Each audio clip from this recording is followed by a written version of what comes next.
Menos 4 anos, um tema não desaparece do debate público brasileiro.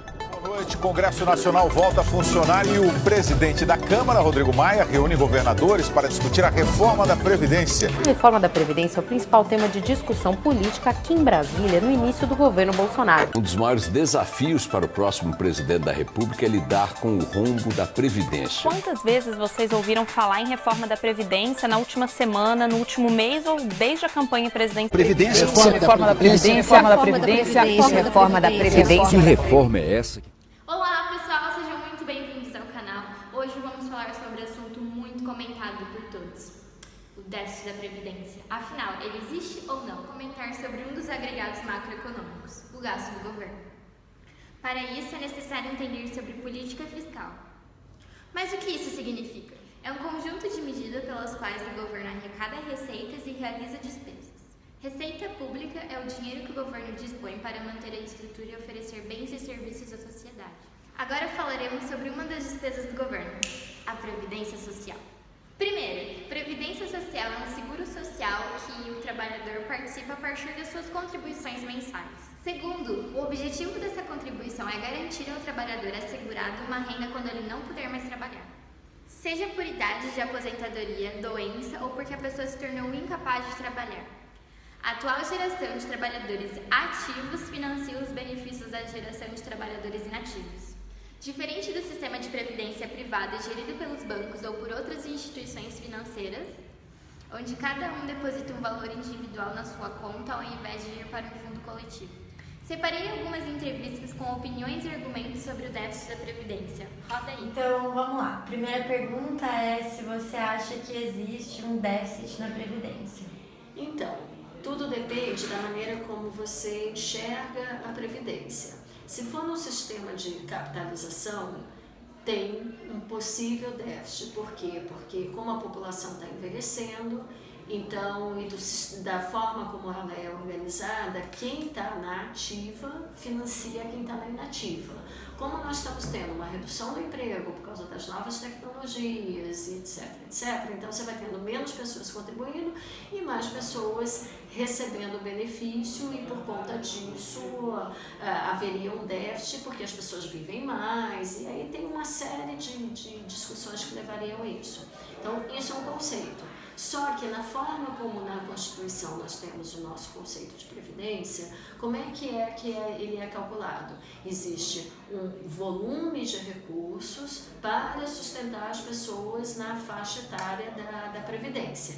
E como é que é calculado, como é que é feito o formado esse fundo? É pelo pagador, né, que seria o contribuinte, que é um indivíduo, né, um trabalhador, você teria a empresa e teria o Estado. Porque você tem um conjunto de impostos que compõem esse fundo que serve para pagar a Previdência. E aí, esse fundo, da maneira como ele está constituído na Constituição, né, que ele está organizado a partir das regras da Constituição, porque a Constituição falou, olha, Previdência tem que ser universal, tem que ser para todo mundo.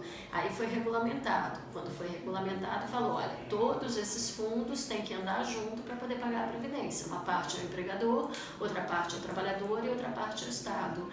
E aí ele não é deficitário. Mas por que às vezes dá um problema de rombo? Porque o que acontece é que parte desse fundo o Estado não está usando, ele desvinculou da Previdência. Então, se ele tivesse seguindo a lei, ele teria que utilizar. Como ele está usando para outras coisas, aí dá a impressão que ele está previdenciário. Mas se a gente pegasse todas as contribuições que são para abastecer esse fundo para pagar os aposentados, nós não teríamos nenhum problema de déficit. Entendeu? Entendi. Aí a segunda seria como que esse agregado macroeconômico pode influenciar na tomada de decisão de uma empresa. Então, essa discussão ela é bastante complexa, tá? Porque o que acontece?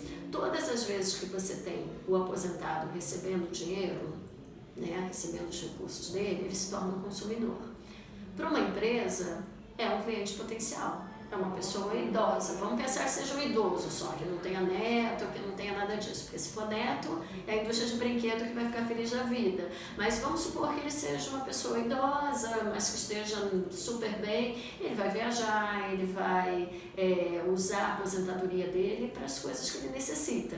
Então, isso é uma abertura de negócios, é uma oportunidade. É fazer pousada para terceira idade, hidroginástica, tem várias atividades que estão relacionadas a isso. Por outro lado, esse sistema previdenciário, ele requer que as empresas paguem uma contribuição também. A empresa odeia pagar imposto, então ela não consegue ver que o pagamento desse imposto se reverte em consumo para a sociedade, mas no primeiro momento ela fala, não, vou ter que pagar mais imposto. Então é uma discussão bastante complicada, porque imaginar que uma reforma da Previdência, o Estado vai gastar menos, mas se a empresa continuar pagando alguma coisa, isso não vai interferir em nada. Aí vamos falar na melhor da hipótese para a empresa. Ok, não vamos pagar mais imposto. Ela continua perdendo o mercado consumidor. Então, concretamente, a reforma da Previdência não adianta nada. Está se perdendo o mercado, porque você está deixando de colocar 1 trilhão. Não foi 1 trilhão, foi desidratado. Ok, 800 milhões de renda que está deixando de ir para a sociedade que viraria consumo. No macro, as empresas estão perdendo, porque elas estão deixando de vender. Então, vamos lá. Em relação à Previdência, realmente esse é um assunto polêmico, porque a resposta para a pergunta se existe ou não existe um déficit da Previdência depende muito da conta que você faz. Se você olhar para o resultado contábil hoje do governo, você tem de fato um déficit. As pessoas, grupos, sindicatos, partidos, economistas que questionam esse diagnóstico, eles alegam que o governo ele não inclui corretamente as despesas que deveriam ser incluídas na hora de calcular o déficit. Basicamente, 2 tipos de coisas que ocorrem. Você tem renúncia fiscal, o governo dá incentivo para as empresas, permitindo a elas não pagar a contribuição para a Previdência, é uma coisa. E a outra coisa é empresas que não pagam o mesmo emprego que devem para o governo, e o governo não faz nenhum esforço no sentido de cobrança. Então, os sindicatos, por exemplo, normalmente mostram que caso houvesse uma cobrança correta desta dívida, caso o governo não desse mais isenção de contribuição previdenciária, e caso o governo repassasse para a Previdência aqueles recursos que são previstos na Constituição, que muitas vezes esses recursos são desviados para pagar outras coisas, na verdade a Previdência teria um superávit. Agora, o fato é o seguinte, de qualquer forma, isso não quer dizer que nós não devemos discutir e que não há uma necessidade de uma reforma. Por quê? Se a gente olhar a longo prazo, eu tenho um problema de envelhecimento da população, que ocorre no mundo inteiro. Então, mesmo que ela não seja deficitária hoje, continuando como está, ela será em algum momento, porque porque a quantidade de jovens e de pessoas com carteira assinada tende a diminuir no longo prazo. A outra coisa que ocorre aí, em relação à Previdência, as mudanças no mercado de trabalho. Então eu tenho, por exemplo, uma tendência, revolução tecnológica, que tende a reduzir muito a quantidade de emprego formal, então muito provavelmente haverá um problema sério, se não fizer nenhuma mudança, haverá um problema sério no futuro em relação à capacidade de financiamento. Então, assim, de maneira geral, todos os países do mundo hoje estão enfrentando o desafio de discutir a Previdência. Agora, é um assunto polêmico porque, no caso brasileiro, de fato, os sindicatos têm razão nesse aspecto. Existem receitas que deveriam estar entrando na Previdência e que não estão e que deveriam, de fato, se eu quisesse ter um cálculo mais apurado, considerar essas receitas, pelo menos receitas hipotéticas, né, que deveriam estar entrando na Previdência e que não estão. Em relação à segunda pergunta, sobre como que os gastos públicos eles interferem nas empresas, primeiro temos que lembrar que gasto público tem um efeito macroeconômico, quer dizer, o gasto público ele tem uma participação importante no PIB, então quando o governo aumenta gasto, isso tem um efeito de estimular crescimento na economia, de estimular consumo, estimular demanda. Então, em situações de recessão, em situações em que o PIB, que a economia está, as empresas estão investindo pouco, as pessoas estão consumindo pouco, o gasto público tem essa função de estimular a economia, porque ela é uma fonte de demanda, é uma fonte de renda importante.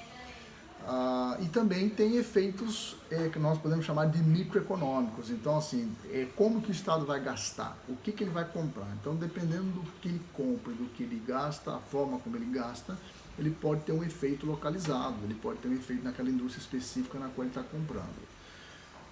Agora, é interessante também entender os efeitos do gasto público na economia depende também da forma como o governo vai financiar esse gasto. Se ele vai fazer isso aumentando impostos, se ele vai fazer isso imprimindo moeda, ou se ele vai fazer isso usando poupança. Então, mas a rigor, pelo menos no curto prazo, um aumento do gasto público tende a ter um efeito positivo do ponto de vista de crescimento. Em algumas situações, o Brasil passou por isso em alguns momentos, esse aumento do gasto público pode ter um efeito negativo, porque ele pode, dependendo do tamanho desse gasto e da frequência que o governo faz isso, ele pode gerar inflação. Tá? Então, assim, é sempre uma coisa... Normalmente, os manuais de macroeconomia recomendam que o governo deveria aumentar seu gasto naquele contexto de recessão e de queda de demanda. Então, o aumento do gasto público teria uma função de estimular o investimento, estimular o consumo privado.